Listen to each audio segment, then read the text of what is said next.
झारखंड में स्थानीयता और नियोजन नीति को लेकर के छात्र सड़क पर उतर रहे हैं और इसका पूरा स्वरूप भी तैयार हो गया है। 17, 18 और 19 अप्रैल को छात्र सड़क पर होंगे, इसका पूरा मजमून तैयार है। लेकिन सवाल ये उठ रहा है कि ये विरोध है किसके विरोध में?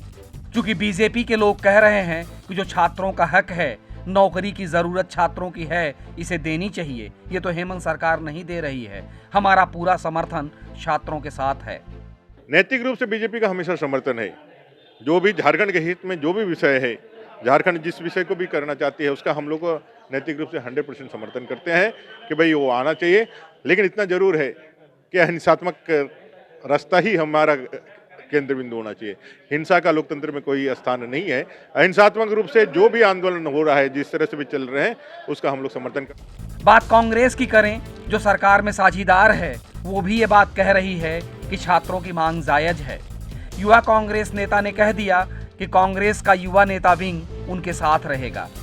निश्चित तौर से हम उन तमाम युवाओं के साथ, इस देश झारखंड के 3.5 करोड़ नौजवानों लोगों के साथ हैं, उनकी जन भावनाओं के साथ है। निश्चित तौर से उन्होंने जिन मुद्दों को उठाया, हम उनका समर्थन करते हैं। और हम उनका समर्थन सिर्फ बोल के नहीं करते हैं, हम नैतिक रूप से उनका समर्थन करते हैं। और जहां भी उनको जरूरत पड़ेगा, अगर वो आमंत्रित करेंगे तो हमारे तमाम युवा साथी उनके प्रोटेस्ट में सशरीर हाजिर रहेंगे। वहीं झारखंड मुक्ति मोर्चा के नेताओं का साफ तौर पर कहना है कि जिनके बदौलत हमारी सरकार बनी है, उनके विरोध में जाने का तो सवाल ही नहीं है। सरकार उनके हक के लिए ही काम करेगी। और हम अपील करते हैं आपके माध्यम से, जिन्हें भी परेशानी हो, जिनको लगता हो कि उनकी बातें मुख्यमंत्री तक पहुंचनी चाहिए, सकारात्मक बातें होंगी, मुख्यमंत्री हमेशा तैयार है बात करने के लिए। वो बात करेंगे, उनकी बातों को समझेंगे, उनकी भावनाओं को समझेंगे और उस अनुसार कदम उठाया जाएगा। इन तमाम चीजों के बाद भी छात्र नेताओं का कहना है कि उनका आंदोलन जारी रहेगा। आदरणीय हमारे वीर माटी पुत्र जगन्नाथ महतो का जो सपना था, वो अब हमारे दिलों में, हमारे रगों में और ज़्यादा ऊर्जा भरने का काम कर रहा है। और हम लोग आज आदरणीय मुख्यमंत्री महोदय को भी विनम्र निवेदन करेंगे, क्योंकि उनके सम्मान पे 2 दिन का राजकीय शोक का आह्वान किए हैं और पूरे राज्य के तमाम सरकारी दफ्तर बंद है 2 दिन। तो इनका सच्ची श्रद्धांजलि तभी होगी जिसका सबसे बड़े समर्थक और सबसे बड़े चाहता थे 1932 की आधारित खतियान का आधारित स्थानीय नीति और नियोजन नीति।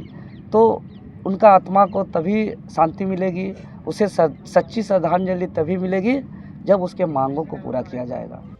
झारखंड में छात्रों का होने वाला आंदोलन अब सवालों में इसलिए है कि जब बीजेपी उनके साथ है, कांग्रेस को उनके विरोध से कोई गुरेज नहीं है। हेमंत सोरेन वाली पार्टी ये कहती है कि उन्हीं के बदौलत वो सरकार में हैं, तो फिर इस विरोध की जरूरत क्या है? समझना इन तमाम नेताओं को है, क्योंकि जो चेहरा अब तक छात्रों के सामने राजनीति का आया है, उसमें ये नेता कहते कुछ और हैं, करते कुछ और हैं। और यही वजह है कि इनकी कथनी और करनी का अंतर छात्रों ने पकड़ लिया है, इसलिए वो अब सड़क पर हैं। अगर इन्हें सड़क से हटाना है तो उन्हें वो व्यवस्था तो देनी ही पड़ेगी जिससे ये सड़क से हट करके अपने मूल स्वरूप, जिसकी लड़ाई लड़ रहे हैं, वो उनके हाथ में हो। अब राजनीति अपना चेहरा बदलेगी कि चेहरा लेकर के जो लोग राजनीति कर रहे हैं उनका स्वरूप, ये तो राजनीति को समझना है। लेकिन छात्रों को अगर समझाना है तो बताना नहीं, करना होगा। भाषण और दावा नहीं, उसे करके दिखाना होगा। तभी शायद इन लोगों को विश्वास होगा कि राजनीति अब कह जो रही है उसे कर भी रही है।